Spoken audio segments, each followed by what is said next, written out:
Support comes from the Missouri Forest Products Association, saluting Earth Day on April 22nd with an ongoing commitment to help offset carbon emissions with sustainable harvesting of Missouri forests. Details at choosewood.com. It's Wednesday, July 7th. This is The Gateway. I'm Wayne Pratt.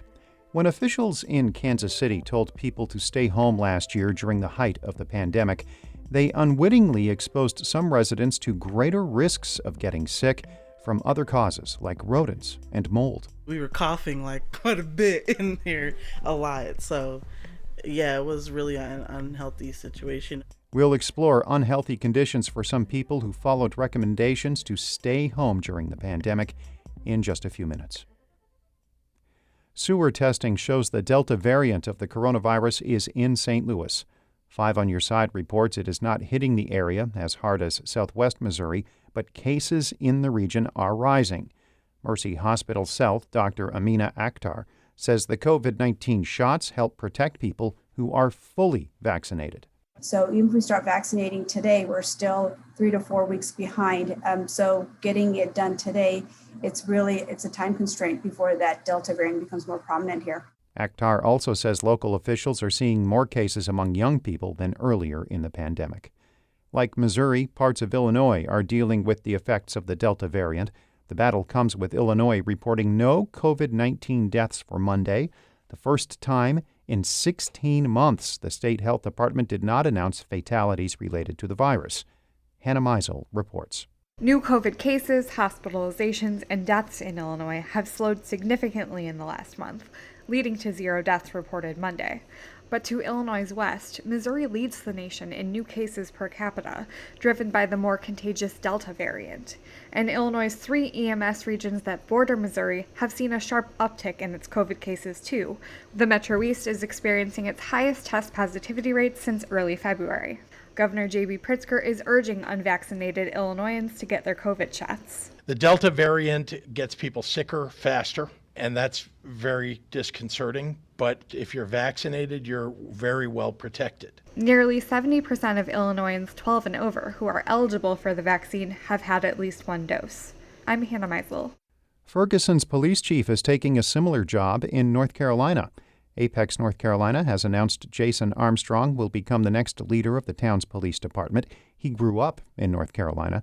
Armstrong has been Ferguson's chief for 2 years. He replaced Delrish Moss, who held the position for about 3 years. Missouri will be the last state to start collecting sales tax on online purchases. As St. Louis Public Radio's Jonathan Ahl reports, it will not go into effect until January 2023. Governor Mike Parson signed the bill into law last week, but the state won't start collecting the tax for 18 months.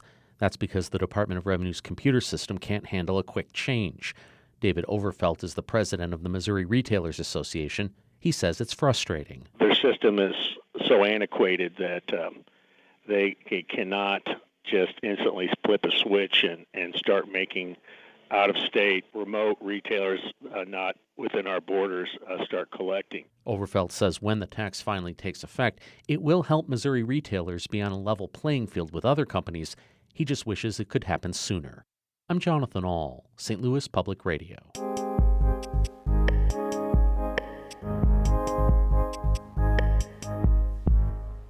Stay-at-home recommendations during the height of the pandemic were designed to keep people safe.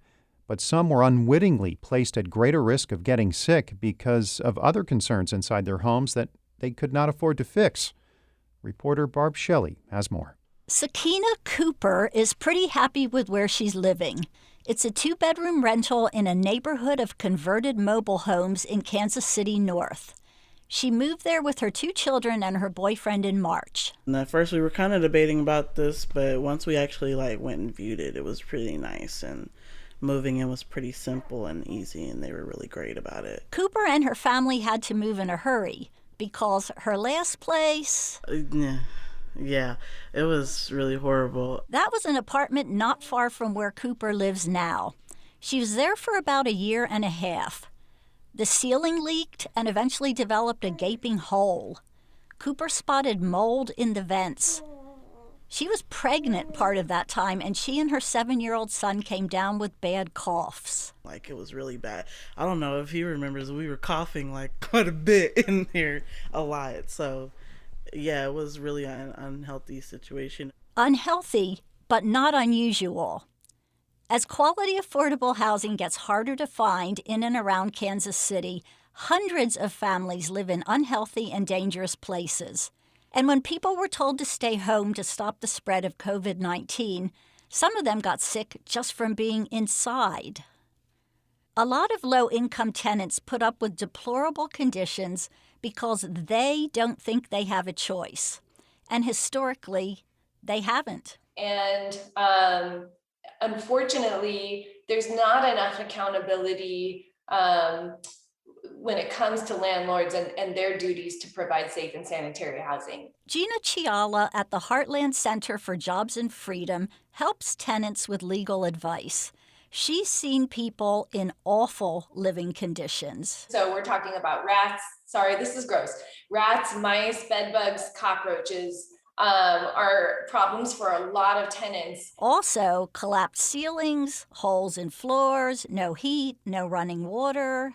But 3 years ago, Kansas City voters said yes to creating a rental inspection program.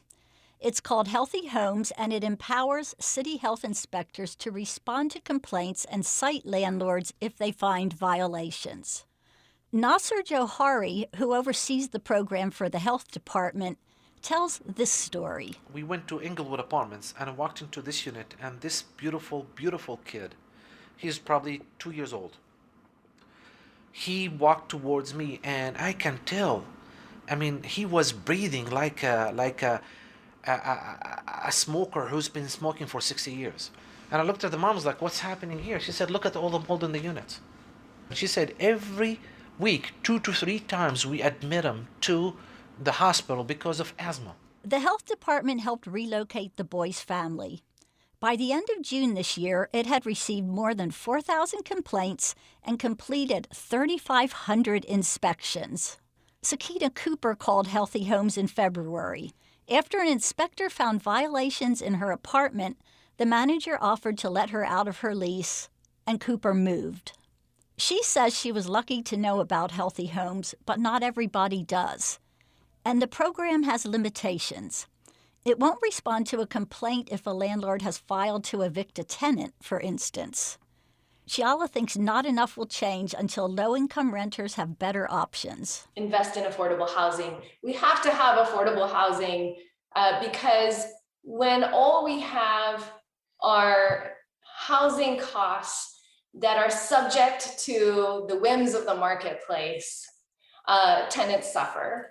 Home, she says, should be the place where people go to be safe and healthy. But too often, it's making them sick. I'm Barb Shelley. Barb is a reporter for public radio station KCUR in Kansas City. Shula Newman is the executive editor of St. Louis Public Radio, a listener-supported service of the University of Missouri-St. Louis. Music by Ryan McNeely of Adult Fur. I'm Wayne Pratt. This has been The Gateway.